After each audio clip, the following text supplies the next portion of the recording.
Hello, my name is Carol May Whittick, spiritual life coach and your host of Her Conversations, Tools for the Awakening. Her is an acronym for Higher Energetic Resonance. This is the optimal state to embody in order to attract our highest desires. What is the awakening? This is the moment in time when humanity rises up out of the darkness. Who is awakening? Each one of us present on Earth today, reclaiming our sovereignty, seeking greater possibilities in our reality and looking for solutions. We know being awakened is not a lofty ideal but a necessity. If we can transform ourselves, we can change the world. Guests on Her Conversations will speak to your spirituality, sensuality and soul. Listen to their stories and hear how they are in service to the world. Let their words and these conversations embolden and inspire you. My guest this week is Dupe Witherick, a double accredited alcohol-free wellbeing and transformational coach and founder of Thrive Alcohol Free Limited. She is also the author of A Cocktail of Clarity, How to Ditch Drinking, Embody a Joyful New Identity and Thrive Alcohol Free. During our conversation, Dupe talks about how, because society has normalised and glamorised drinking, many struggle to imagine an identity without drink. She talks about the benefits she has experienced since 2020 when she became alcohol-free and the true origins of the word alcohol. So as always, I begin by asking my guests, HER is an acronym for Higher Energetic Resonance. When do you feel that higher energetic resonance? I feel that higher energetic resonance. By the way, thank you, Carol, for having me on your show. I'm so excited to be here, and it's a real honour to be on your podcast. So thank you for inviting me. So for me, it's probably when I'm running. I really feel that just being outdoors and running and breathing and taking things in and just having my own sort of headspace is when I feel her. And then certainly from there, I always come back energized and come back a bit more like my thoughts are a bit clearer. I sort of know what I'm going to be doing next and feel a bit more enlightened. So I certainly think running has helped me to really find that higher energetic resonance. Good for you. Good for you. And hats off to you as well for running, and also because you ran the London Marathon as well, didn't you? When was that? Recently? Like in April. Yeah, this year. Yeah, in April this year. So I managed to do it. I ran around and completed it, and it was a really rainy day. It was torrential rain, and so we were stood waiting to sort of go into our waves.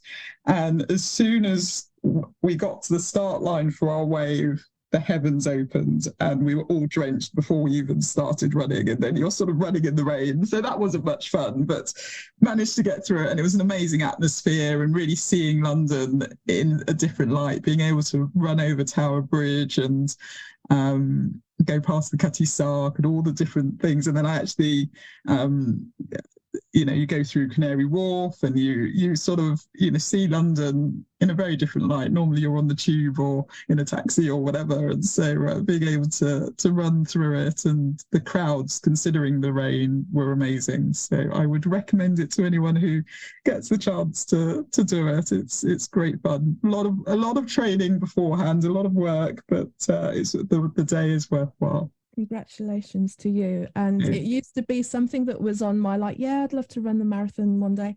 I'm just like I used to do athletics, but I'm a sprinter, so anything that was long distance was training, which was I never got into the long distance thing. And then it was one of those things that that'd be a good thing to do. And then now I'm like, I don't think it's probably not going to happen. I don't know, and I'm cool with that. That's true at this point in time, because when I see it and when I see people running down the road, I take my hat off to them, because I know where you have to kind of place yourself, in that kind of meditative state to just allow your mind to get over the fact that you're just pounding the pavement, and that's probably what's front and center in my mind when I think I'm going to go jogging anywhere. It's like I'm just pounding the pavement. I can't do it. I don't want to. I'm not enjoying it. I can walk for hours and hours and hours, but to lift it to a jog at this point in time, not so much? Well, it's funny because if you'd asked me, I don't know, 3 years ago, if I would be running as often as I'm running, it wouldn't have happened. It wasn't something that I think I always thought the marathon would be quite fun to do, but the reality was it was just not going to happen. I wasn't going to have time to start off with to train for it. Towards the end of my training, I was doing sort of 55 to 60 kilometers a week, and so that takes up quite a lot of time. And for the 18 weeks of my training plan, I was running 5 days a week, so it is fairly intense. And then obviously fitting that around everything else that goes on in life, you have to be fairly determined in terms of making sure you follow that. But without doing that, I think there are lots of people who probably run a marathon without doing that much training, but for me it was my first one, and I thought I want to do it properly, and so I made the commitment to do it. And yeah, I mean, there are times when, of course, you're not in the mood, or you're thinking, why am I doing this? And you're right, I'm just putting one foot in front of another and pounding the pavements. But I think it's the inward, the emotional sort of health part that really people underestimate in terms of, well-being. So for running, it's really great because it covers both the physical health as well as the mental health and well-being. And so you would have probably seen or heard that a number of people who were maybe going through depression or going through grief or something have found running has actually really helped them to come out of that, because it does something to you that just gives you life, I suppose, and it probably helps you process your thoughts more as well. So I've loved it. I've got the bug probably 2 and a bit years ago, and yeah, the rest is history, really. But if you'd asked me before, I would have been like you, never in a million years would I run a marathon. But there you go, never say never. Yeah, that's very true. I'll never say never, because I always kind of move around in terms of things that I think I want and things I want to do. So it may be presented to me in a way that I'll be like, actually, yeah, 26 point what miles, yeah, isn't it? Why not? So who knows? Before we go deeper into the conversation, I just want to give you an opportunity to properly introduce yourself as well. Yeah. Talk about how you got to the work that you're doing today, a little bit about your journey to the extent you want to share. It's an interesting, where do I start? So I maybe start with what I do. So I'm an alcohol-free wellbeing and transformational coach, which I'm sure a lot of people will think, what does that mean? And how did I get to that, to being an alcohol-free wellbeing and transformational coach? So I decided to stop drinking in November 2020, which was, obviously we all remember 2020, the year of COVID and the year that the world changed. And I think prior to that, I would not have called myself, there was no rock bottom. I didn't sort of have to stop drinking. It was a choice. And I didn't realize that by saying I'll stop drinking for 21 days, which was basically what I said, I got to the point where we'd been, as many people probably went through the same thing, and we know for a fact that a lot of people started drinking a lot more during COVID than they would normally have done before. When we were sort of in March 2020, when we all realized we were locked down, I imagine many people like me received those WhatsApp memes about, we need a drink. The only way to get through it is if you have a drink. And certainly with people with children, I've got a daughter, and all the mummies were like, how are you getting through everything with the schooling and the work and the just working out what the hell's going on? And so it just felt like it was a bit of a reward at the end of the day. And so you just sort of, you have a drink, and it's a way of relaxing, and it's a way of, I think we have all sorts of reasons why we drink. But it had got to the point where I wasn't enjoying it as much. And so like most people, started drinking when I was a teenager. You then go to university, and it's all about Freshers Week, and then you start work, and I started working with I've worked in the corporate world most of my life, and so it's been very, you get used to team drinks and client dinners and conferences, and all of these things present booze to you. That is just a fact. You can't do anything, especially back then you couldn't do anything without sort of having a drink with it. And so again, I would say it was normal, and it was just what, I looked around and all my friends were doing the same thing. It wasn't like I was an excessive drinker in any way. But a couple of years prior to stopping, I was just getting to the point where I wasn't enjoying it very much. And I thought, well, okay, maybe I should try something else. Maybe I should not, maybe not drink heavy red wine anymore. I should drink light red wine, or maybe I should go on to white wine. And it just felt that there was no way that you could actually just stop. You had to have something. And so it was trying to substitute what works, what doesn't work, what can I sort of enjoy, what do I like drinking? Just because there was nowhere in my mind where you could actually say, actually, I'm not going to drink unless you had hit rock bottom, unless you needed to go to rehab, unless there was a real reason for you, real health reason to do it. Other than that, that's what everyone does. Society says we celebrate, we commiserate, it's a sunny day, you have to go to the pub, be in a pub garden, and it's just the norm. And so anyway, I had got to the point in October time, and I just said, I'm going to stop for 21 days. So that's what I did. I stopped in November of 21 days.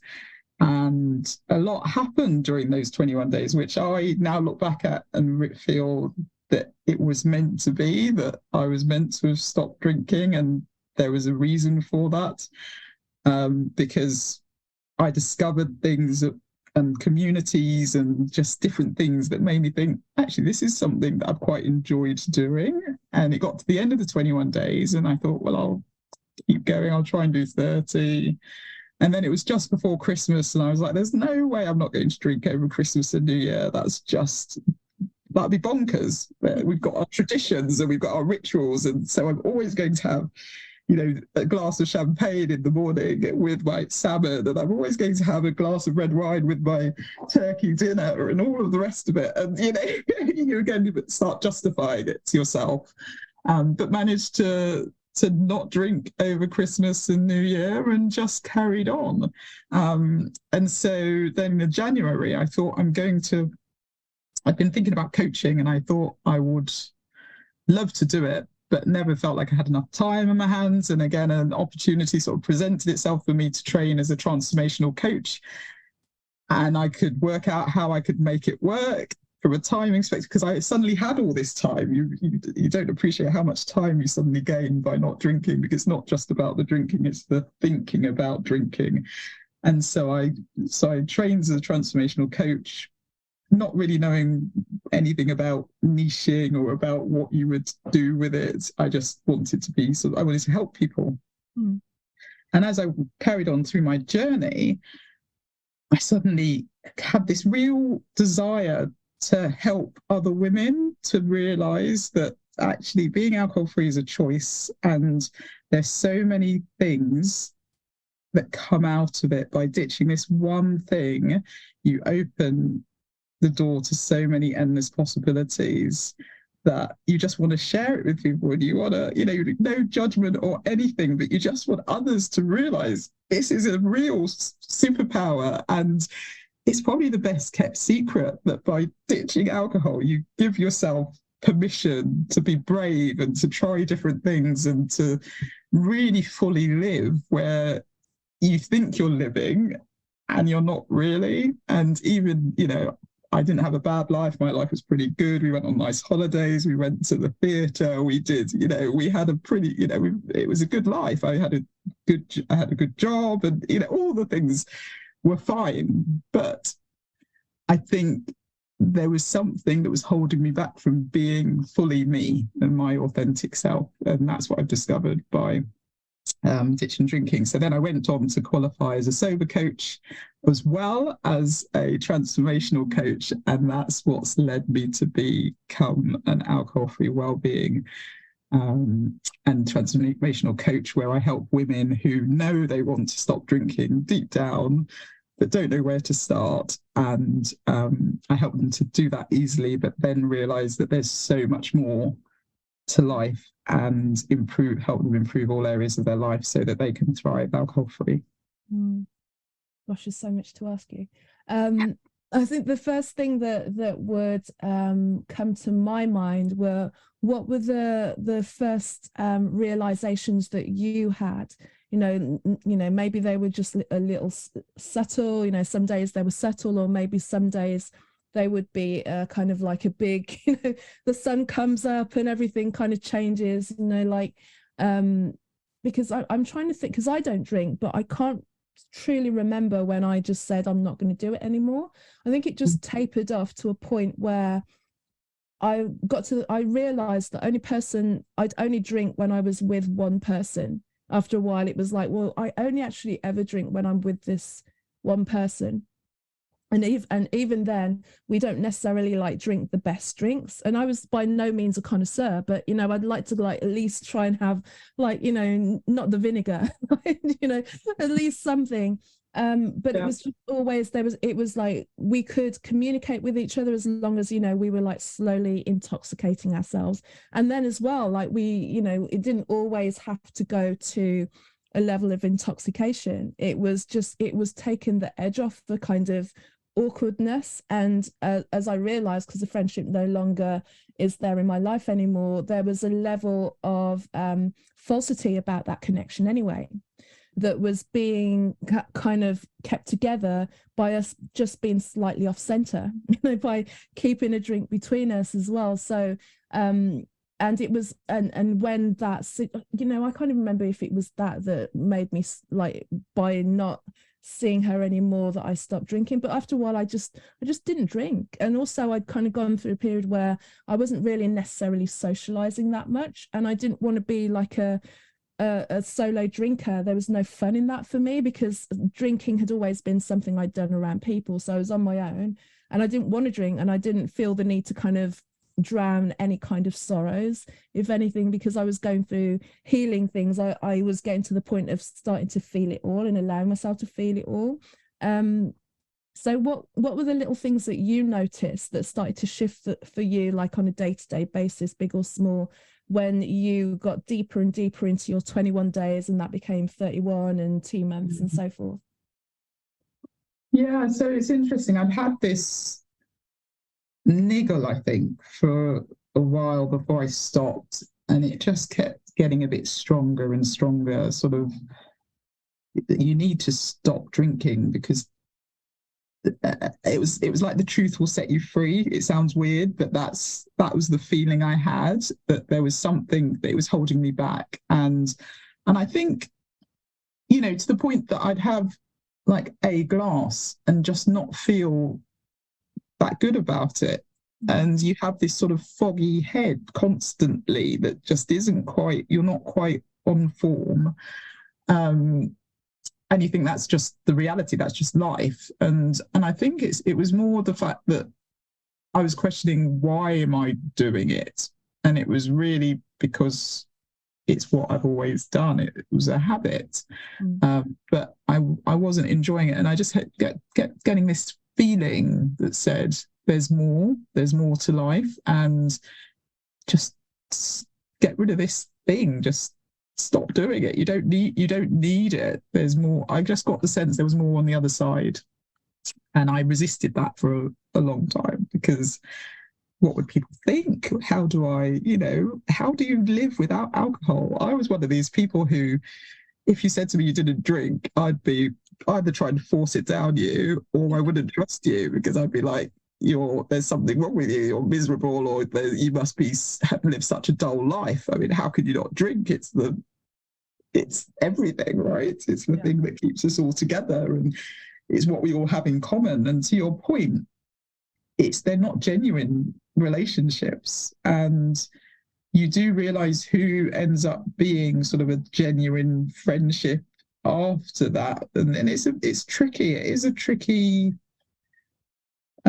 you grow a lot, I think, when you decide to stop drinking, and you have to sit in those emotions and manage those emotions and really reflect on so many things, and relationships are one of them. And you realize, actually, these people, I'm not enjoying your company. I've got nothing to say to you, versus other people, you have this genuine full belly laughter, you're just engaged, you have that, that's a proper friendship. And so, yeah, it was a lot of niggles. And then as I went on through the journey, the one story I'll tell you is I don't even know how it came up. And these are the things I look back and I think it was like little moments, little things that were being sent from, depending whatever you believe, but I think they were sort of Holy Spirit, God for me, guiding me on this path, because I decided to stop. And the day before I stopped, I thought, well, I'm going to have a glass of champagne because I'm not going to drink for 21 days. I'm just going to treat myself to this before I stop drinking. And that was on a Sunday. And I had probably a sip and my belly just churned, and it was really not nice. It just didn't feel good. And so that was a sign to me that maybe I do need to just stop. And it was the right thing to do. And then a couple of weeks in, I'd been drinking tea and water and coffee, a lot of herbal teas, which were quite good. I'm a huge herbal tea fan now. But actually, that doesn't help your inner child. So your inner child is having a bit of a tantrum, especially in the early days, because it's thinking a tea isn't really going to cut it at 5 p.m. or 6 p.m. after work when I want to relax. It's really, no, I want a proper adult grown-up drink, and I'm being deprived. And that's our minds, obviously, because we've been it's been so ingrained, and it's a habit that you need to basically change the way you think about all of this. And so one of the things I discovered were alcohol-free drinks. And I just assumed that they're all pretty bad, but I ended up reading an article about the best alcohol-free fizz that was available at the time, and it's changed hugely. You've got so many choices now, but when I stopped nearly 3 years ago, it was a very different scenario. You hardly had anything. And I suddenly had this memory that someone had given me a bottle of this fizz in the summer. And I remember thinking at the time, why on earth are you giving me alcohol-free fizz? And I literally stuffed it in the cupboard. It was in the back of the cupboard. Because then the person continued to drink like our wine. And I'm like, you bought like alcohol-free stuff, but you're quite happy to drink our expensive wine. Not that I was bitter. And I suddenly thought, isn't that the one that's in the cupboard? So I went into the cupboard now, sort of went to the back of the cupboard, pulled out this bottle, and there it was waiting for me. And I put it in the fridge because we were still sort of in and out of lockdown, I think, at the time. And I had sort of a girls' night on Zoom, and I hadn't mentioned it to anyone that I was drinking, other than my husband, that I wasn't drinking. And so I poured myself a glass of this alcohol-free fizz, expecting it to be pretty awful. But, from a cognitive, from a, seeing visual perspective, people would see that I've got a glass, and they were all drinking champagne, and it was just, normal, and I wouldn't have to explain myself. But I actually tasted it, and I thought, hold on a minute, this is pretty good. And if I could have a drink and feel great and wake up the next day not foggy-headed, why on earth are people not doing this? And that was before I learned all the effects of alcohol and I'm not going to go into all of that and put your listeners off, but there is so much and so many reasons why we shouldn't really be drinking alcohol at all. But when I discovered this, I was like, alcohol-free drinks are the way. And then I found an alcohol-free gin that, again, was amazing. And I realised, actually, I don't need the ethanol. I don't need what we clean our houses with and what we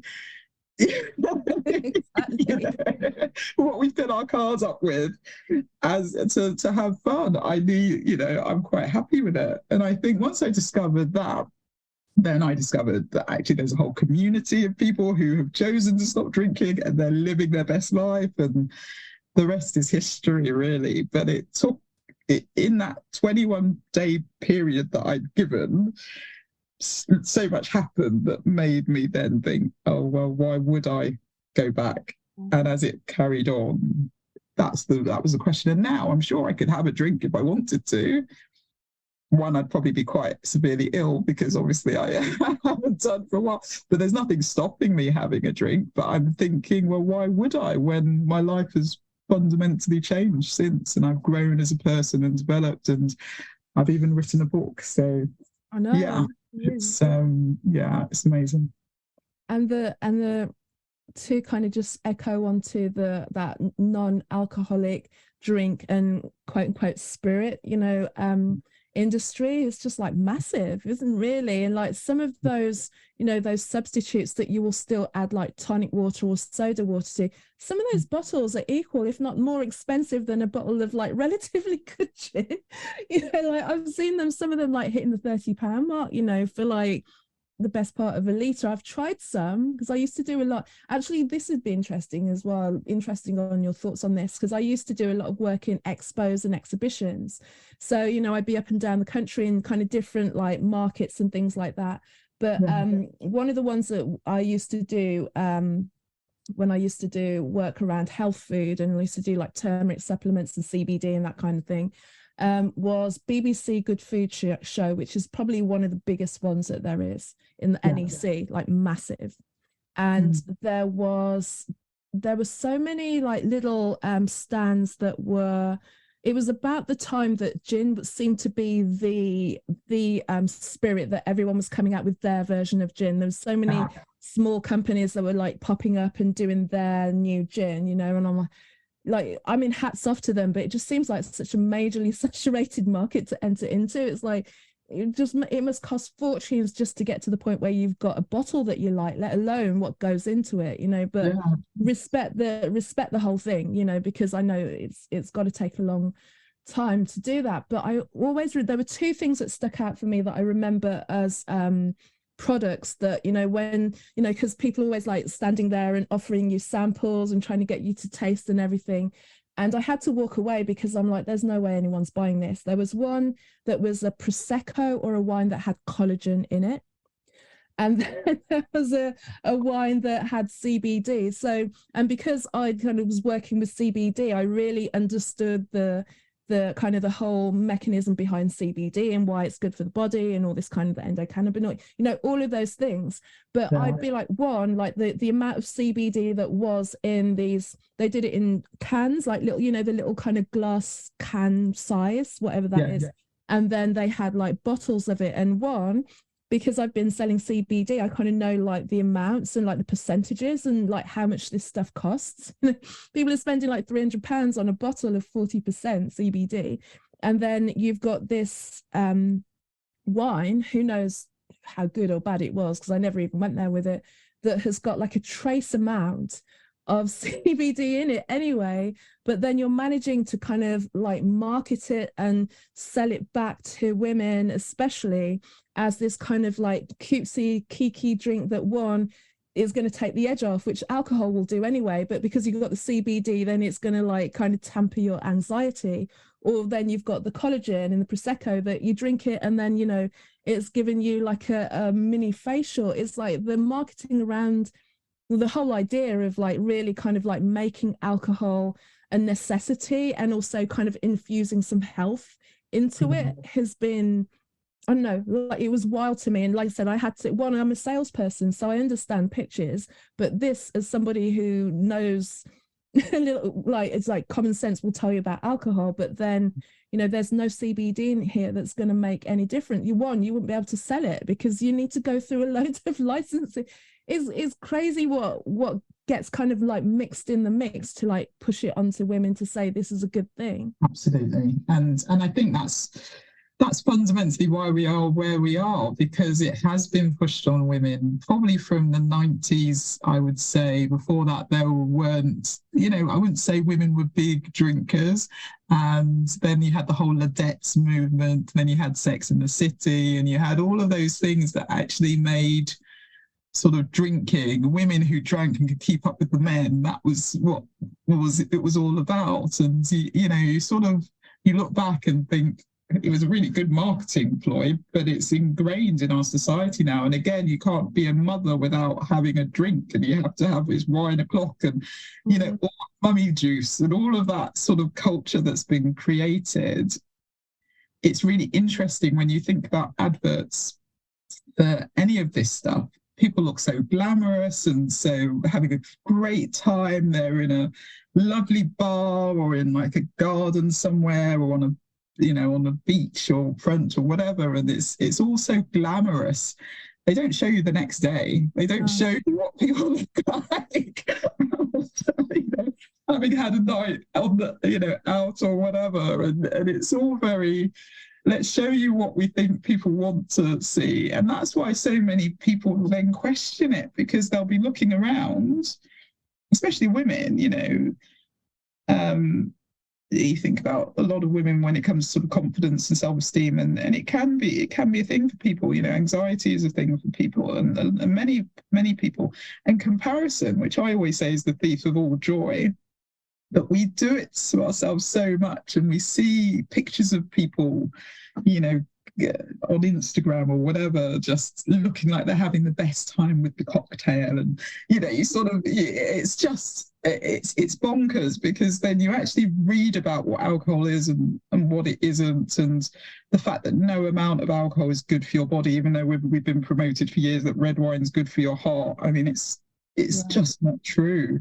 But there's so many things, and so to the point, you know, that I was going to make, I think women then get to the point where internally, and as I said, for me, it certainly internally, I knew probably for a while that I didn't want to drink anymore. I wasn't enjoying it. I didn't see the point. But then you're looking around and everyone seems to be coping with it. No one's telling you that they're not enjoying it. And so then you just assume that there's something wrong with you, and you're the one that's waking up at 3 o'clock in the morning berating yourself for having that glass that you said you weren't going to have, or for saying something stupid that you, or not really remembering a conversation, and then worrying about what will happen the next day, or thinking, okay, I'll have a glass because I've got a big meeting the next day and it will relax me, and then realizing that doesn't help the next, you know, you're more anxious than you should be. And all of these things are related. That people can't take that step back because society says this is normal, this is what women do, and this is how we live. And until you can change that narrative and really question, is it true? Everyone stays stuck and everyone keeps doing what society wants us to do. Talking about truth, there's a thing that has been circulating on and off online. I don't know how true this is, about the core word, or where the word alcohol comes from, and the fact that it's a spirit. Is that a true thing, or is it just a meme? I can see how it makes sense, but I didn't know, like, what is it rooted in? Alcohol in Arabic is alcohol, and alcohol means body eating spirit. And so fundamentally, if we look at that, that is what alcohol does to us. And when people say they're out of it, you know, they've had a drink and they're not quite themselves, or they're out of it, you could link the body eating spirit to it. So it's sucking away at your core and your being and who you are. And as I've mentioned earlier, you know, I think one of the key things people find, and my clients have found, are the clarity, awareness, and that authenticity that comes out, and actually realizing maybe they thought they were an extrovert and they were the party Prosecco queen or whatever identity they've given themselves, but actually they're quite introverted and they quite like to sit on their own and have some time to read or to just be. And so that's where the meme comes from. I think I hadn't seen it as a meme, but I know this is a fact, that's where alcohol is alcohol, and body eating spirit. Well, that makes a load of sense. I mean, if I think back to, like, way back to the times when I thought alcohol was fun, you know, and go and get into those points as well, especially when we were like younger and we were going out, and you know, we'd always take some sort of flask with us as well. One, we kind of like top ourselves off, you know, like kind of like bring ourselves to a certain point. So we're, you know, like we're kind of, the party's started before we leave the house. And then as we're traveling too, we like kind of keep maintaining. But those things were, you know, like there'd always be a moment, or I can think of moments when I don't remember. But then when people are feeding back and going, oh my God, you said this last night, you were so, usually, luckily, it was like, you were so funny, you know, so like, obviously the thing that kind of came and embodied me was like way funnier than I am in normal life. But, you know, like, you know, but you kind of like take that time out, you're removed from your own, the driving seat of your own consciousness, you know, your own awareness. And then, you know, for when you think that most people or most women, if they're just having that kind of like mummy o'clock, you know, glass or half a glass that just maintains them slightly off center for the entirety of their life, because, you know, it's never, they're never going to get dry, they're never going to get completely clear of that. Then what is actually, you know, if we're going to talk on a highly esoteric level, what is embodying these women really, if they're not being themselves? What is taking over them? What is running the population? And why then it, you know, when you think of it then that way, why then it feels like if when you get sober, or you know, and sober as in you're just not going to drink for a few days, as opposed to that 5 o'clock, 6 o'clock tipple that you have to kind of congratulate yourself for getting through the day without losing it in any way, shape or form. Then when what comes up outside of that, and you start to face yourself and see who you are and who you've been and what you've been suppressing, I can see how it's not even from the point of view of like how you're going to explain it to your peer group and being the odd one out and all the things that you have to deal with other people's judgment, is then to like allow yourself to kind of sit with all of those things that are going to come up for you. Because if you've managed to always kind of put those feelings down, eventually when you stop kind of suppressing them, they're going to show up and they're going to want to be addressed. What are the things that you find are maybe a recurring theme for women when they start to move through that, in terms of like what they start to face, and how you kind of guide them through, you know, being strong and allowing that to come through without thinking that you just want to take a little, you know, just a sip to make it feel better? And it's a really, really good point. And that's the challenging part of the beginning, once you start realizing you have to sit with those emotions. And that's another reason people then go back to drinking. So you might stop for 30 days and then start feeling. And so I really help people think about their emotions and naming those emotions and being able to breathe into those emotions and look at them like waves that, you know, whatever it is that you're feeling, it will pass. And it's similar to cravings, which are just thoughts, you know, that everything is really a thought. And so it's how do you notice that thought, pause on that thought and think, what is the feeling I'm trying to create, or what is it I would like instead? I generally say to my clients, don't start thinking about all the deep regrets that you have early on, because you could, you know, you can deal with that later. There's so many little T traumas and other things that people tend to end up having to deal with. But the focus at the beginning is really the not drinking and making that a non-negotiable. And so being able to pause, do something different. So whereas you normally go for you reach for a glass of white wine or that bottle's pour a glass of white wine, before you do that, think, what is it? Am I hungry? Am I angry? Am I lonely? Am I tired? And depending on what that answer is, go for a walk, eat some food, take a nap, or just sort of, call a friend, see how you can connect with someone, do something differently. Just walking away for just a few seconds and taking your mind off it and thinking of doing something else. By the time you come back, you don't actually have that craving because you've retrained yourself to think about something else.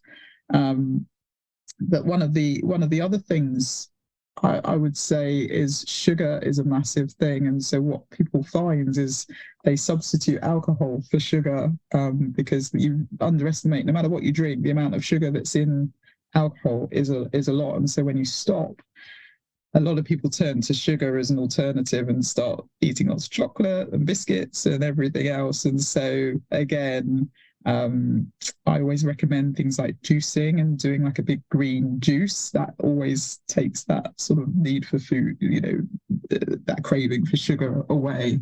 So a green juice has a base generally of sort of apple, lemon. You might want to put some ginger in there and then add some broccoli or some spinach or kale or something, and courgettes, whatever you've got that's sort of green vegetable, add that to your fruit to sweeten it up, and have a pint of that, and that helps. And then also looking at alternate things to sugar, maybe going for dark chocolate, or having coconut sugar or stevia instead of your normal sugar in things, and having dates and things like that can all sort of help take the sugar cravings away. So that's a little bit in terms of how you can get through that first month, 2 months. But I really wouldn't be managing really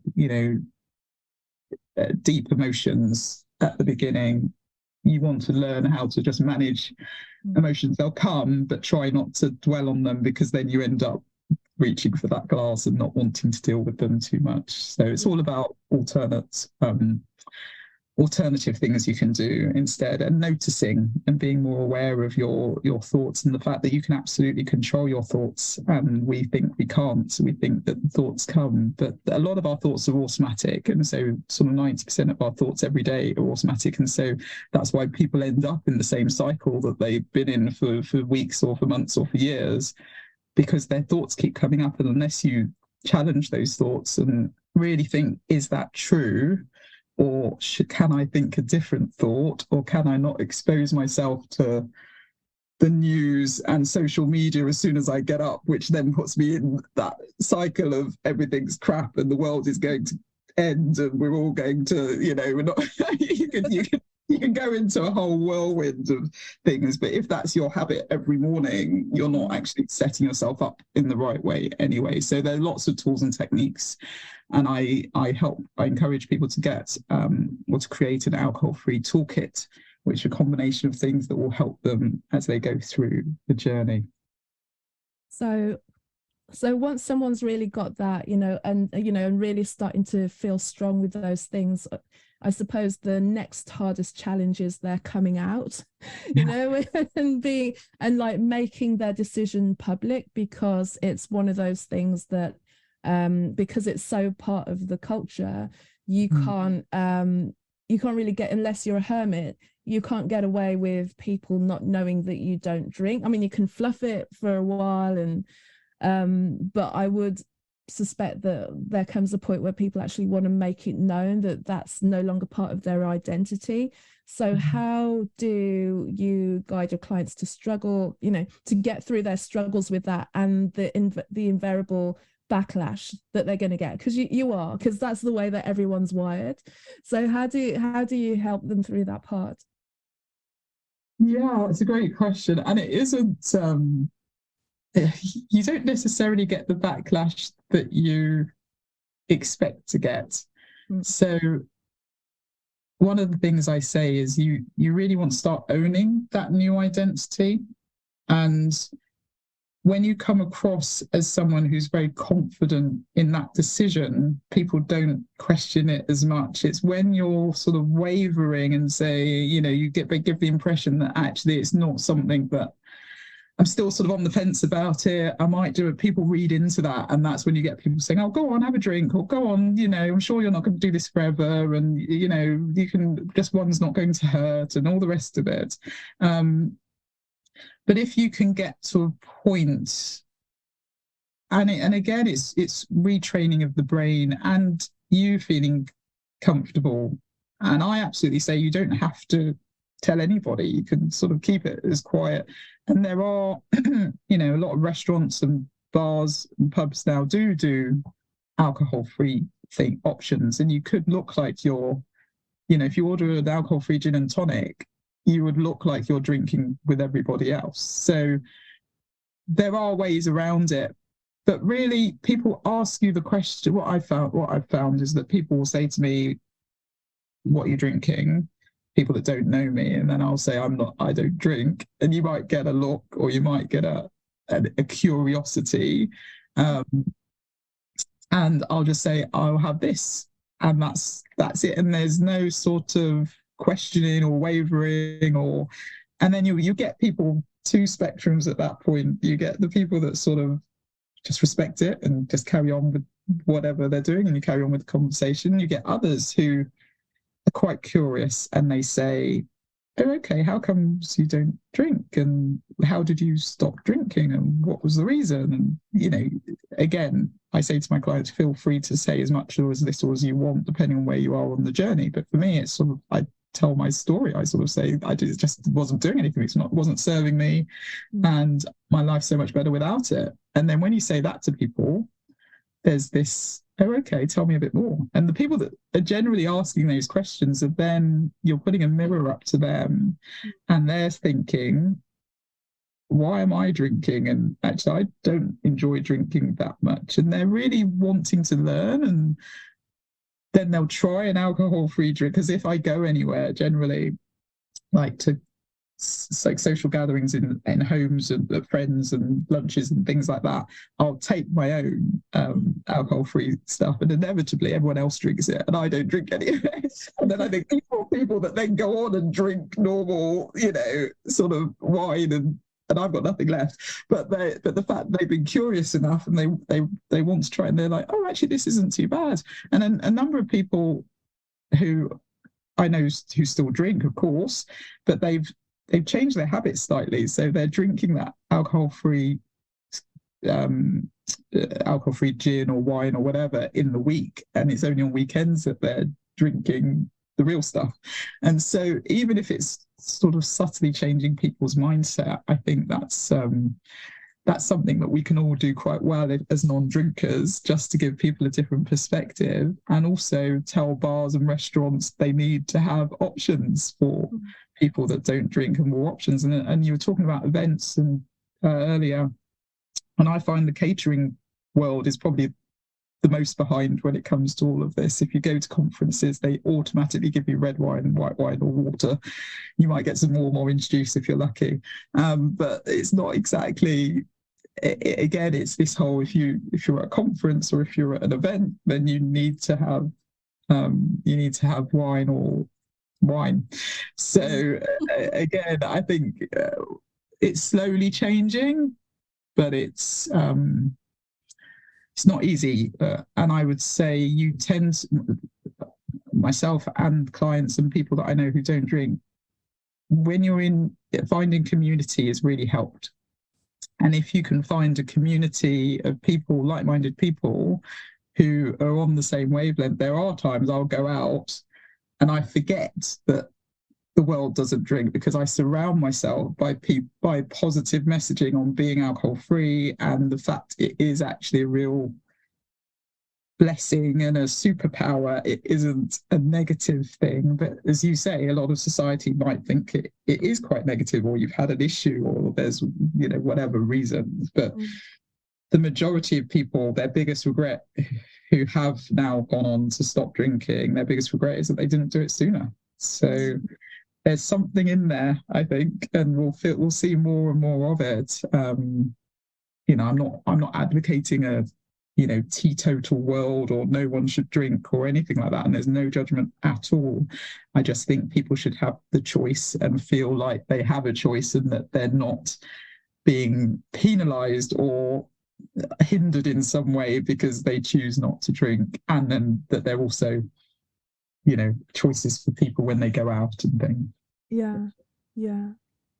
It's an interesting market, like I said, like being on that kind of expo circuit, especially when I was doing things that were very much based around food, and seeing there was, like, I'd say about, because the last time I really was in it was like pre-pandemic, really, like after that, but there was this kind of period for at least a couple of years where it just seemed like everyone was launching a gin, so it was very new to have those kind of, what's one of the companies called Seedlip or something like that, those kind of like herbal mixes, adaptogenic kind of drinks that started to come out that are really nice, so that you can make this kind of like cocktaily mocktaily thing out of it, and it has like a really there's something really nice about it, so that there is, if you feel that you need to have that make an occasion of being out and having a drink, then there's that option for you. I think that just the next thing then now is to kind of like bring it comparable to what it's trying to replace. And I know it's like a numbers game really, and a quantity game that kind of is like dictating where the price is, but it's for people, like you say, it's for people to try and to discover who they are outside of what they're doing, or maybe like be cognizant of why they're having that drink before you just like think about like, oh, I'm going to have a drink, what, like just ask yourself like that quick question before you put your hand up and go, yeah, I'm going to have a drink, get me a so and so. It's like, okay, do I want this? Why am I doing, just like a split second of like self-inquiry. And like you say, sometimes you'll be really surprised, because it was in me noticing my habits of like, oh, I haven't had a drink for ages, but then there would just be this one pattern where it would recur that it was like, it just seemed really strange to turn up empty-handed, on this occasion. And then without that, there was no truth there. So that was really easy for me to kind of draw parallels and see the patterns in the people that I know now. I mean, maybe I know some people drink, who knows, but I never kind of meet them to do that. We always do other things. I would say the vast majority of my friends don't, but I didn't choose them for that reason. It's just, these are the people that have kind of come into my life. And it seems also because, the mass of my peer group are practitioners and coaches and in the spiritual community, then on a deeper spiritual level as well, you spoke about, the alcohol, have noticed that like it just seems like they'll never do it. It's like a no-brainer. It's no big thing, because they really feel how it not only affects them on a physical level, but there's this greater spiritual, energetic level that you feel that something's kind of taken away or dampened, or there's a shift in that just gets, just one little drink will kind of pull you off center, and it will take you a long time to just clear that out of your field by having that drink. Even just to kind of, oh, it's just the one. It's like, and I get where people say, oh, it's just the one, but the last time I've ever had a conversation like that, you're like, well, it's just one, it doesn't matter. It's like, it might not make sense to you, but I will feel it. It's not that I'm going to get drunk from this, or maybe it will affect me more because I don't drink, but there's just like a greater space of awareness that I'll lose, and it will take me a few days to kind of feel that opening up again because of that one drink that I'm just taking to be social.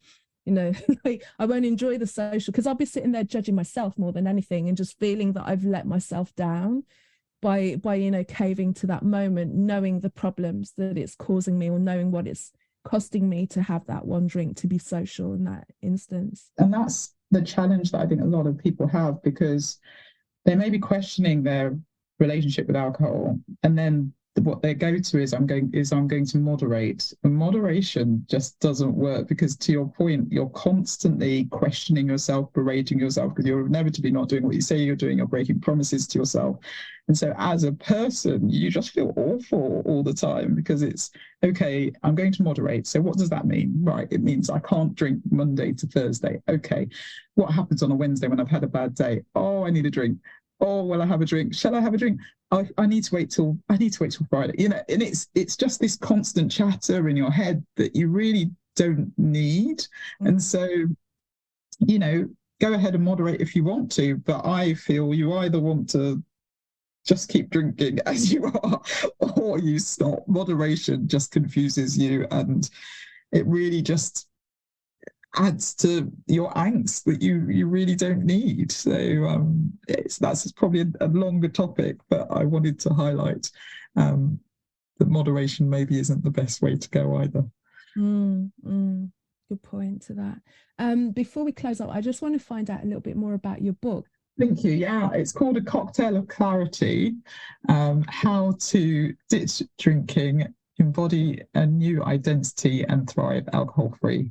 And it really takes you on the journey. It's based a little bit on my Thrive AF method, which I use, my signature method that I use in my coaching. But it is my story as well. And it takes you from firsts, which is all about ditching drinking for good, potentially. And then it takes you on to firsts. Foundation, and then on to firsts. And in the firsts, it's how do you sort of manage your alcohol-free first? How do you socialize? How do you navigate relationships? How do you discover what you really, like doing? Because a lot of people find all this time and then it's sort of right, well, what do I actually enjoy doing? And what, and a lot of people can't answer that. So it's discovering sort of new hobbies and passions and building things in like morning and evening routines and how to go about that. And then we move on to freedom. And that is really embodying or having a sort of joyful new life, effectively. And that's where I talk about things like managing emotions. What are your values? What's your big vision? What is it that you really want? And one thing that always, and I must have been the same as well. But when I ask clients, what do you want? What do you really want? So many just haven't asked themselves that question for so long. And they don't know. If ever. I've come across that a lot. Yeah, and they just don't know what they want. And ultimately, if you don't know what you want, how do you know where you're going? And how do you dream and have a vision and all the rest of it? So it's really talking about all of that. And yeah, so it takes you on that journey. And in between, I sort of tell my story and give some examples. And there are questions and actions at the end of each chapter that you can do as you go along and see where you get to by the end of it. And my aim is really very much, it's all about choice. It's all about the positive things and positive outcomes of being alcohol free. And that also fundamentally everyone can thrive alcohol free. So that's a cocktail of clarity. I'm so inspired that you wrote that book as well. It's great as well. What's the feedback been like? It's been really positive, and it's done really well. You can get it on Amazon, and it's done really well in the US. It hit #1 bestseller in 2 of its categories, and then in the UK, I think it hit #2 in its one of the categories, and then also in Canada it was like #4 or something. And then the reviews have been people have been quite kind and positive about it. And for me, it's really I'm hoping to inspire people, to help people along their journey, and to realize that they can give themselves permission. Sometimes people feel like someone needs to give them permission, but you certainly can stop drinking if you want to, and don't feel like you need to be held back. And there's a huge community out there of people that are advocating you and that are rooting for you and have been through their own journeys and want to help other women to empower themselves and be their authentic self. And so I'm really pleased to be part of that community, and so just trying to spread that message around. Right. Congratulations to you. That just shows that there's a real want for it. And maybe, that because it's such a taboo of all things, like I don't want to drink anymore, but because it's such a big lifestyle shift that is going to really impact. And I suppose initially people think about, if I don't do this, I'm losing all of these things and not being so aware of what's on the other side. But the fact that it's hit like so many like rave reviews and so many like top ratings, that there's a real market and there's a real need for it. So I just feel that, overall, the women are wanting something different and are feeling, a pull away from all the things that they are told are good for them or are part of being the glamorous, successful, whatever kind of archetype we're supposed to be stepping into, when it's just like this cookie cutter ideal of what a woman is. And there's like millions of versions of woman and none of them are really that, actually. I don't think I've ever met one that fits that And like, you know, if ever I've ever met any woman that kind of says that's me, you know, you spend a little bit of time there and realize that, you know, she's taken on a personality. You know, we talk about the Sex and the City. It was like, you know, which one are you? You've got one of four choices. Are you like Carrie or Charlotte? Or, you know, like which one are you? And it's like, oh, you're just one of four, when there's like one of like 4 billion that you can be. So like, it's not so cut and dried, you know. So it's great that then whatever is happening on, you know, there's so many different spiritual beliefs and modalities and practices have their ideas of what is happening around about now. And also it's interesting that you came to that shift in 2020, which was just such a pivotal year worldwide and society-wide, in terms of like just shifting the ideal of like what's going on here. And it kind of broke open something in you to make that's been part of this awakening, I believe, you know, and you've created it around your journey. So and that also is something that's really inspiring, is the fact that your transformation, anyone's transformation and method of transformation, can speak to people in different ways. And they'll, you know, I want to use the vehicle of not drinking anymore for my transformation, as opposed to, you know, working with another coach or whichever. So it's been really exciting to speak to you and like hear the way that everything is like transpired for you and how it's unfolding, and long may it continue. Can you just let everybody know where they can find you, Dupe, like your online space? Yeah. Thank you. So it's thrivealcoholfree.com, and I'm on Instagram at thrivealcoholfree. And I'd love to give your audience, your listener, whoever's listening today, a little gift. So I have. You can get chapter 1 if you don't want to read the whole book. Maybe just get chapter 1, which has quite a bit of an intro beforehand as well. So it's more than you'd get on Amazon. And if you were looking inside, I'd like to give that to your listeners, so they can download that for free. And so I'll let you know the link, and they'll be able to get that as well, if that's something that they want and they'll find helpful. And that chapter 1's all about, are you being served, which is really, is alcohol doing what you think it's doing? So hopefully it'll be helpful for people to at least start to think about it if it's something that they're curious about. Excellent. Thank you so much. And all of those links are just going to be in the show notes as ever. So thank you, Dupe, for joining me today. Thank you. Thank you so much, Carol. Really lovely to meet you, and thank you for having me on. Thank you, Dupe, for sharing your wisdom on this episode, and thank you for listening. First and foremost, I would like to invite you to listen to the sister episode to this podcast, Her Inspirations, Higher Energetic Resonance Inspirations. And if you weren't aware already, I'd like to bring your attention to the sister episode to Her Conversations, Her Inspirations, where each week I focus on a specific topic, delve deeper into it, and find ways that we can explore, heal, and integrate the lesson of that topic. So that's Higher Energetic Resonance Inspirations. There's also an accompanying mailing list that you can join to get extra content that will run alongside each episode. In the show notes, you'll find the link to Embody Her, Embody Higher Energetic Resonance. This is the journey of you taking 3 steps closer to being the woman of your dreams. Feel where you want to be and take steps from that empowered space. Also, there's a link that you can follow if you want to find out more details about my personalized one-to-one spiritual life coaching. My website is carolmaywhittick.com, carolmaywhittick.com. On Facebook, I'm Carol May Whittick. On Instagram, I'm Casmic, CAZMICK. So enjoy your week until the next episode. Take care. Bye.